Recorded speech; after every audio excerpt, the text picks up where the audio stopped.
right, what's up, everybody? It's your girl, Niall Campbell, and I'm here with Amandla Stenberg, okay? Stenberg. And Stenberg is correct. Everyone says Steinberg. That is not it. Yeah, and I want them to know because, like, Chrissy Teigen just came out and said her name was Teigen, and it was like, yeah. And Ariana Grande's name is Ariana Grande. Yeah. What? So I just want to make sure that you know, your name always stays the game correct. Yeah, so people don't switch it up. Yeah, thank you. All right, so I'm here with the star of the film, The Hate U Give, and she's playing the role Star, who's battling the challenge of trying to live two different lifestyles. Was this something that you faced in your life? Yeah, it was. You know, I think it's a really relatable experience for anyone who lives a contemporary Black experience. We often have to code switch in order to be successful just because we're entering spaces and institutions that are traditionally white, and we feel like we can't show all the way up in those spaces because we won't be taken seriously.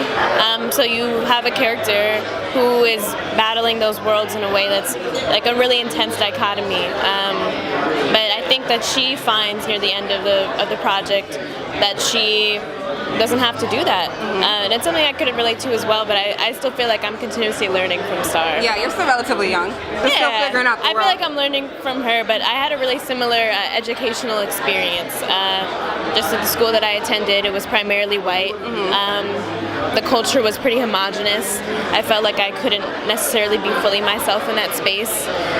And no one from my school was interested in coming to my neighborhood, which was Black. Wow. And a lot much more lower income, and a neighborhood that they associated with gang violence. And so I was always kind of absconding parts of myself or hiding different parts of those worlds from the other. I can feel like that can be a challenge as a child actor too. Like literally having to be adult one minute, and then going back to your Roro.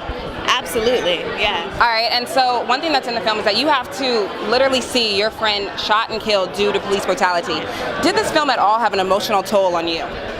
Yeah, of course it did. But I felt like it was even an honor to do that, to go to that emotional place for it, just because we wanted this to feel as authentic and truthful as possible and to truly be a place to honor these events and those who've been affected by it. So I was left with some residual feelings, but I feel like it was well worth it. Awesome. All right, and one last question. I think what's really important about you is that, you know, you're very vocal when it comes to anything that has to do with any type of activism. What advice can you give to those young kids that are looking up to you? Everybody else is going to try to police you, so don't police yourself. Ooh. Okay, we spitting rhymes. We spitting rhymes. The Hate U Give, Tupac. Okay.